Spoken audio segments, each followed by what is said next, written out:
At the chronological beginning, Anya made the statement that Jimmy, quote, found himself excited at the sight of cartoon horses. This could be specifically targeting Polly Pony, the official mascot of Pony Express. This is not only a repulsive thing to say, especially considering that whatever Jimmy says has to be reported in Anya's official eval, but it is also connected to another detail. During the run of Jimmy's hallucinations, we confront Polly himself, whose text color is the exact same as Anya's. Of course, this is from Jimmy's point of view, and I think this really ties off to that initial joke of Jimmy being attracted to cartoon horses. He doesn't see Anya as a person, as someone worthy of any respect or acknowledgement. He sees her as something he can have sex with, a mascot, an object. Swansea's keychain and even his name are direct symbolisms for swans, which are known to kill their young if they are either ill or injured to put them out of their misery. Eerily similar to what Swansea had to do to put Daesuk out of his own misery. This next detail correlates to everyone's death and their view of Jimmy. Daesuk died with both of his eyes closed because he was too naive, too innocent to see Jimmy for what he really was. Swansea died with one eye open because he was so close to seeing right through Jimmy. Either that or he saw through Jimmy, but only in his final moments. Anya died with both of her eyes open because she was the only person aboard the Tulpar who saw through Jimmy completely, who acknowledged the monster that he really was. Curly, though, after the quote-unquote accident, he has only one eye that's completely open, that's unable to close, and therefore unable to turn a blind eye to everything that's happening, because he turned a blind eye towards everything that led to this from the very beginning. Have you ever considered why it felt so weird how Curly cut his own cake? It's because the uncanny way he slices it is so similar to cutting off a slab of meat. This directly foreshadows Jimmy slicing off Curly's own leg and force-feeding it to him. Jimmy at some point mentions that Curly's bandages were wet, and Anya explains that it was because they ran out of replacements. This isn't just filler conversation, but dialogue that sheds light into hidden aspects of Curly's prolonged suffering. When Curly was forced into the cryopod with wet bandages, they will freeze and therefore fuse to his already mangled skin. If by some impossible miracle he is rescued, he would need to be fully thawed out if he wants to be properly medically tended to, which is currently impossible. So by sealing him in that cryopod, Jimmy was able to inflict one final act of cruelty upon Curly. Isn't it peculiar how Anya is canonically 5 months into her pregnancy, and yet we don't see any physical indication of it at all, even when she kills herself? Actually, she does. For the majority of the game, her hands are either clasped around her stomach or holding her stomach, as if guarding it. But I also think that it is due to Jimmy's complete refusal to take responsibility for what he has done and acknowledge what he did to her. We don't see any physical indication of pregnancy, which means that even at the end, Jimmy refuses to apologize or acknowledge his sin. A true coward to the end. Many people associate Jimmy with the sugar in the mouthwash. That is to say, they associate him with the 0.1% in the 99.9% that survived and corrupted everything. But I believe it applies more to Curly. He is too good, too naive, too sweet to be useful. But honestly, both Jimmy and Curly can represent the sugar in the mouthwash at the same time. They are both destructive and useless, but the rest of the crew representing the bulk of the mouthwash all fail to do their job because of the sugar. Anya is always hesitant with administering pain meds to Curly, and rightfully so, because she believes that because Curly can't talk, he can't properly consent to anything, much less taking the meds. But Jimmy? He has absolutely no issue with force-feeding Curly's meds to the point where he is gagging. A grim detail that shows you exactly what kind of character our dear Anya and Jimmy possess. Anya sleeps next to the pony mascot because it makes noise when it detects nearby motion. This implies that she slept by it for her own safety and to make sure that what Jimmy did to her would never happen again. It's also why during Jimmy's madness, he broke the mascot first. One part that really drives home just how little Jimmy cares for Anya is the moment when they all found the craters of Mouthwash. Anya stated that because they contain too much sugar, they can't be used as mouthwash or even to disinfect wounds. But of course, Jimmy, the vile thing that he is, doesn't care enough to remember, or perhaps flat-out ignored her, or just straight up wasn't listening to her. And guess who was the first to propose using the mouthwash to heal Daisuke's wounds after sending him through the murder hole? It's absolutely no wonder why he is going straight to the boiler room of hell. Curly is administered oxycodone, a highly effective yet addictive opioid. But remember, Anya OD'd on paracetamol or acetaminophen, more widely known as Tylenol. The side effects of overdosing on oxycodone are confusion, low breathing rate, slowness, dry mouth, sleepiness, drowsiness, etc. But the side effects of overdosing on Tylenol are nausea, stomach pain, liver damage, and in extreme cases, internal bleeding. Anya OD'd on Tylenol, knowing full well that she would not go quietly or painlessly. She could have used the oxycodone, but chose not to, and she died a slow and painful death right in front of the incapacitated Curly. Some may think that the reason Swansea was protecting the utility room so devoutly was to save the one working cryopod inside from Jimmy for Anya, or more likely, Daisuke. But let me add another perspective. He was protecting it because it was the only other entrance into the medbay, one of the only places on the ship that can be locked, the others being the cockpit and the utility room, which was what Anya so desperately needed and wanted. A safe room, a lockable room. I always wondered why I was never able to find Anya's ID on board, and I went as far as to assume that she was actually supposed to be the one not on board, not Daisuke. But then I realized if you look a bit closer, Anya's card has always been there. It's just that her ID card is always being covered by Jimmy's card, which is a symbolism of Jimmy desperately trying to scrub Anya's existence out of his mind to the point where he uses his own ID to hide her face from reminding him of her. It also symbolizes how assaulters in our current society are given more empathy and light and agency and a voice than the actual victims. The moment Swansea axed the screen foreshadows his inevitable axing of Daisuke. This is corroborated when he refers to Daisuke as a useless ray of sunshine, just like the screen with the shining setting sun being nothing more than a useless ray of sunshine.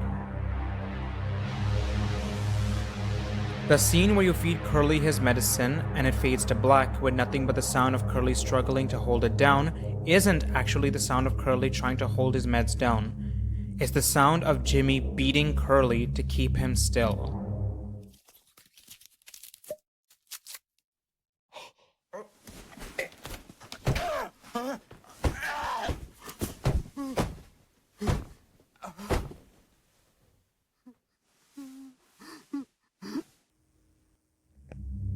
The achievement you get for letting Swansea kill you as Jimmy 10 times is called the good ending. Anya is never in the center of the screen during her dialogue scenes. The hilarious Yimpy sticker note we see in Anya's medical bay board was actually drawn by Daisuke. The characters are all modeled after iconic characters from various pieces of horror media. Swansea is modeled after Frank from 28 Days Later, portrayed by Brendan Gleeson. Anya is modeled after Wendy from The Shining, portrayed by Shelley Duvall. Daisuke's physical appearance is based off of Ryosuke Kawashima from Kairo, portrayed by Haruhiko Kato. Jimmy is most likely based on Negan from The Walking Dead, portrayed by Jeffrey Dean Morgan. And Curly is most likely based off of Christian Thompson from The Devil Wears Prada, portrayed by Simon Baker. Now that's a classy choice. It is shown that Jimmy knows how to spike drinks like the one he gave Swansea, even saying that he might not even notice anything happened when he wakes up. This is a horrifying detail because it suggests that he has done this thing before, and it also suggests that he may have roofied Anya, which is why she didn't know until she realized that she was pregnant. The hibiscus plant symbolizes short youth, among other symbols, but a fact about hibiscus is that they tend to die young and quickly, and depending on the species, they die either within 1 day or 2 days to 5 or 10 years. And Daesuk is represented by hibiscus, right down to the shirt that he wears. The particular scene where Anya reveals that she is pregnant looks eerily similar to a birthing position. The name of the ship, the Tulpar, may be a reference to the Turkish myth of the same name, but it could also reference a tulpa. Tulpas are embodied hallucinations that you force yourself to believe in until it's actually there, just in your head. This is a subtle tie to Jimmy because Jimmy spends most of the time aboard the Tulpar forcing himself to believe that he is a good person, that he is a competent captain, that he is just trying to do his best and quote-unquote fix it. Despite the many chances to acknowledge his mistakes and give up, he just doesn't, and continues to force himself until the very end to believe that he was doing the right thing. A chilling detail can be found when viewing the official ad for Dragon Breath X mouthwash. In the bottom notes, it reads, "Consult with your local dental hygiene specialist before, during, or after use of Dragon Breath X mouthwash.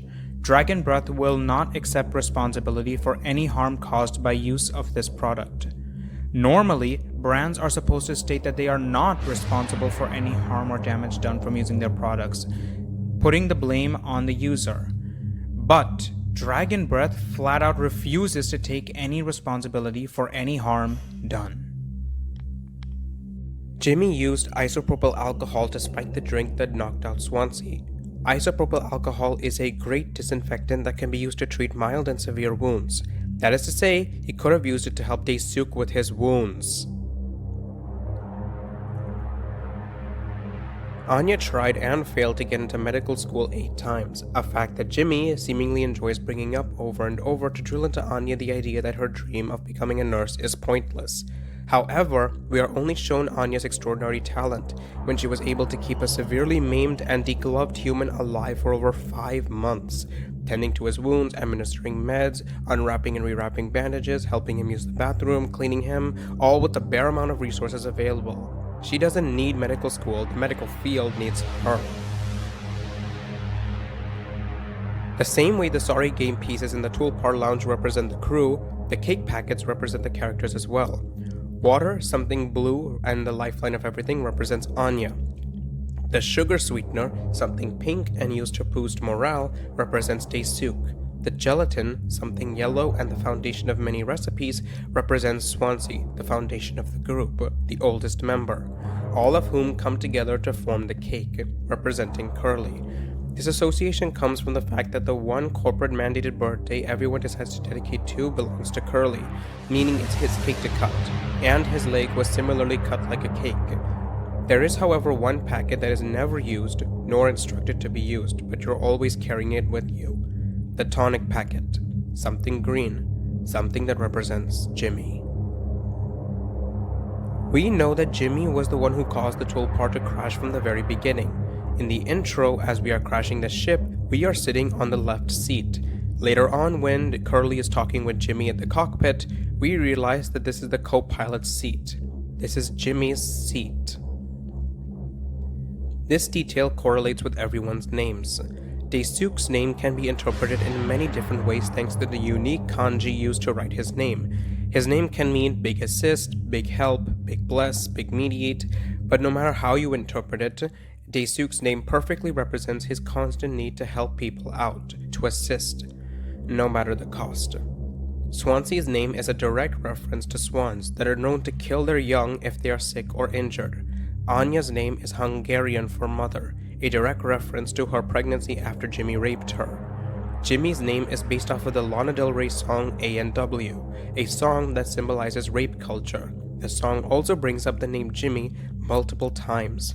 And Curly's name is a direct reference to Laika, the first animal on space, whose nickname was Little Curly.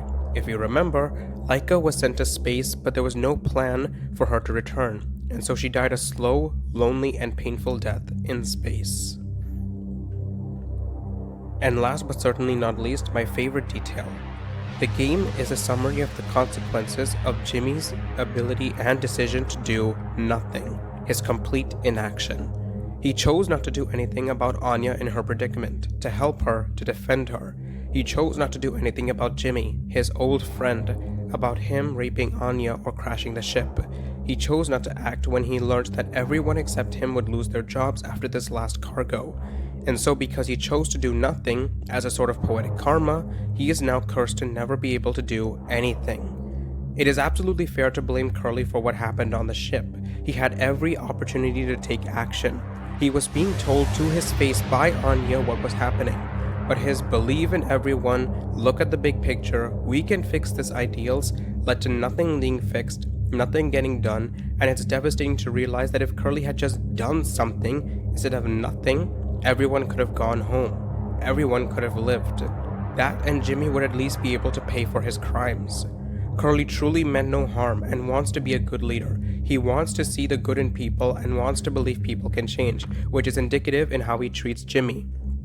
But that is what inevitably causes him to enable all of Jimbo's disgusting actions and causes not only his own demise but everyone else's. Curly had to witness everyone's deaths as punishment. The hallway perspective for Daesuk was him, Jimmy in one way or another shot Swansea, and Curly could hear the gunshot. Anya died right next to him, bleeding internally, and Jimmy was just out of view from him, but he still heard the gunshot. All of this because he chose to do nothing.